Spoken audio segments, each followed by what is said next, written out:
Hello, and welcome to the continuation of our lecture series on the age of absolutism in Europe. Today we're going to chart on off to England and cover the beginning of the Stuart reign here at Learning the Social Sciences.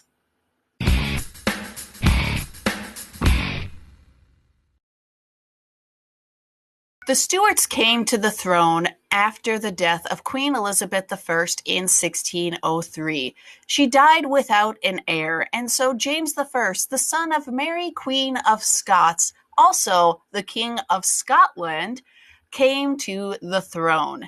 Now, he was somebody who quickly alienated a parliament that was grown accustomed to working with the Tudor monarchs. For him, he was a strong believer in the divine right of kings, and he was not one who wanted to go and dabble around with Parliament when it came to taxes. For example, a speech that he gave to the House of Commons, he stated, "I am surprised that my ancestors should ever be permitted such an institution to come into existence.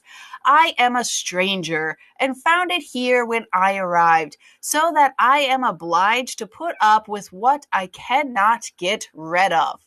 Of course, right there, he is saying loudly that he is not one that wants to work with Parliament. However, Parliament is in charge of taxation. So what is he going to do when he wants to raise taxes? Well, for him, he would go and levy new customs duties known as impositions to raise money. In other words, he's changing up the vocabulary and kind of changing the system a little bit to raise some money. Now, this is going to be causing, obviously, some issues. On top of the issue of taxation, he also has a rising religious conflict of brewing. So the Puritans, who started under Elizabeth I as a Calvinist group, is growing in numbers. In fact, a whole bunch of gentry, very wealthy landowners that are just a notch below the nobility, are converting to Puritanism, and they want to see some changes to the Anglican Church. However, James I is not going to do it. He is also going to cause issues with the Puritans when he made peace with Catholic Spain and when he relaxed penal laws against the Catholics. Finally, they really became angered when he did not support any of the Protestants on the continent during the 30 Years' War. And so with the Stuarts, they're already kind of gaining up some enemies, or at least some conspiracy theories within England. However, James I is able to kind of see the storm a brewing, and he is one to go and appease the people. He has the King James Bible published in 1611, and he gives it to the masses so they have a well-studied and translated version of the Bible. Of course, it does contain a lot of these and thous, but for the time period, the people are very happy to have that. And he is able to kind of squash any of that big resentment movement from gaining hold. However, his son Charles I is not going to be as politically savvy as his father. He is also going to be seen as rather inflexible, and he really just had to learn at least one point of his life to say I'm sorry, but he never does. Charles I started to reign in 1625, and he is also a believer in the divine right of kings. He also follows his father's footsteps by funding his wars with Spain and his court life by levying tariffs, duties, and those impositions. He is not one that wants to work with Parliament. However, he does call them from time to time just to see if he can actually get some taxes through. And when I'm saying from time to time, it comes later in his reign, because for 10 years he never called Parliament once. However, whenever he does call Parliament, they want him to sign the Petition of Rights. With this, they are saying that the king was subject to the law, and he could not levy taxes without the approval of Parliament. He could not impose forced loans on his subjects, and he could not declare martial law in peacetime. When he would imprison citizens, they have to have a trial, and they also put in there that he could not quarter troops in private homes. Now, of course, whenever Parliament came to Charles with the Petition of Rights, he went and, well, disbanded them, and sent them home. Instead, he went on and continued to collect those impositions, and he collected something called ship money, a tax on coastal towns to pay for their defense. I guess it kind of sounds a little mafia-esque, but he would kind of say, hey, coastal cities, if you want to ensure that there's no pirate ships outside your harbor, give us some money and we'll make sure that the Royal Navy protects your harbor. Not really the nicest thing, but it was something that happened. He caused controversy when he went and married the Catholic sister of Francis King Louis XIII. And it was so controversial that he actually sent over somebody to stand in for him for the actual Catholic wedding in France, which is probably not the best thing if you are the future Queen of England to get married to a stand-in. However, it's what kind of needed to have happen. Of course, the Puritans, just like under James I, are pushing to have some changes happen to the Anglican doctrine and to make it more Calvinist, but Charles is not budging on that either. And so there are some people that are fearing a Catholic revival, just like they did under James I. Now, in terms of Parliament, we are having a lot of tensions grow in the 1640s, so much so that we are going to actually have a civil war break out in 1642. In 1640, the king desperately needed money, and so he called Parliament into session in April, and it only lasts 3 weeks before he dissolved them because they demanded reforms. In August, he calls them back for what is known as Long Parliament. However, with this, the same thing happens and nothing gets really done, and the king just kind of says, nope, not going to do it.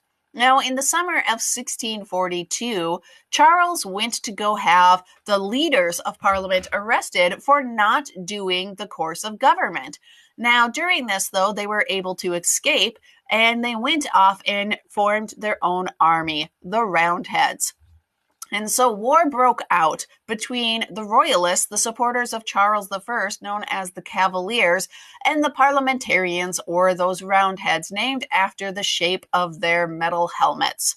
So the Royalists predominantly were backed by the House of Lords and the aristocracy, or the large landowners. Also, the church officials usually backed up Charles I. And when I'm saying church officials, I'm saying Anglican church officials. Also, predominantly for the population, the rural population were following the Royalists or the Cavaliers, and they were predominantly found in the north and west of England. In terms of those parliamentarians, their backers were mainly from the south and the east of England and were Puritans. We also have merchants and town people and a more urban population following and supporting them. Now, of course, there's going to be numerous battles that happen throughout this war. In the beginning, it seems like, yes, it is going to be Charles' victory, but the parliamentarians have a good streak where they are winning. Oliver Cromwell, a farmer that no one knew prior to the war, that had done some time in Parliament, but really had not been a standout, created a new effective army called the New Model Army. And with this, he was able to defeat the Cavaliers at the Battle of Naseby and other battles. And eventually, long story short, they were able to take the king prisoner after a little kind of mix-up there by the king with Scotland. Now, as the Civil War drew to an end, Parliament became divided between moderates and radicals and what should happen to Charles I and his role with the government. Cromwell and others wanted to see an end to the monarchy. And with that, we are going to have Charles put on trial. Now, can a king actually commit treason against the king?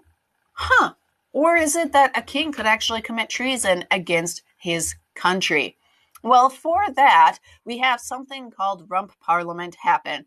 A man by the name of Colonel Thomas Pride went in and executed 96 moderates from the House of Commons to be able to sway the votes to have a guilty verdict be called.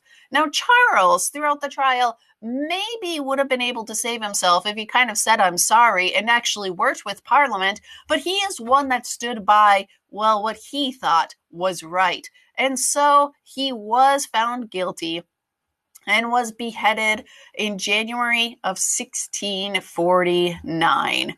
And with that, we then have a new system coming into play in England. For a period of time, we have the government being run as a republic, but they're not really effective at pushing through the needed items that need to be dealt with. And so Oliver Cromwell eventually comes to rule England, much like a dictator. Now, with this, he goes and passes various pieces of legislation that are very Puritan. For example, no more sports, no more theater, no more dancing, and definitely no Christmas. No Christmas? What? Why no Christmas? Well, there is no talk about the celebration of Christmas in the Bible. Yes, we have Christmas happening in the Bible with the birth of Jesus, but we don't have this like every year celebration for this. And so Christmas is canceled. Don't practice that. Don't do that. Now, after the Civil War, we have a obvious depopulation of some skilled individuals, and so Oliver Cromwell does actually open England up to allowing Jewish people to come in 1655. Now, that could be seen as something like a, wow, great move towards religious tolerance. However, we then have a lot of issues with Oliver Cromwell, with Scotland, and with Ireland. In 1649, Cromwell invaded Ireland to put down an Irish uprising that had favored royalist forces in England. He then passes the Act of Settlement in 1652, where the land from 2/3 of the Catholic property owners was given to Protestant English colonists. This is going to cause a lot of problems within Ireland, and we are going to have around 15 to 20% of the Irish population perish under Cromwell's policies. It is going to be brutal in Ireland. He also goes in and causes a lot of problems in Scotland. From 1651 to 1652, he moved on in and conquered Scotland. Now, the Scots do have a continued strong support of Presbyterians in England, and with that, he can't push and have as much happen in Scotland as he did in Ireland. However, things are also just not necessarily the greatest there. Now, in terms of Puritan society, the Puritan controlled the government and sought to regulate the moral life of England by commanding that people follow strict moral codes that were enforced by the army. This seriously alienated, though, many of the English people from Cromwell's rule. Remember, Elizabethan theater is huge, and now you can't do it. You can't go and play sports. You can't even celebrate Christmas. What? And so when Cromwell died in 1658, and it seemed that his son Richard did not want to rule and was also going to be an ineffective ruler, the people of England called for the monarchs to return, and we are going to have the restoration with King Charles II happening. However, that will be for our next lecture. If you have any questions or comments, please leave them down below, and thank you very much for listening. Bye-bye.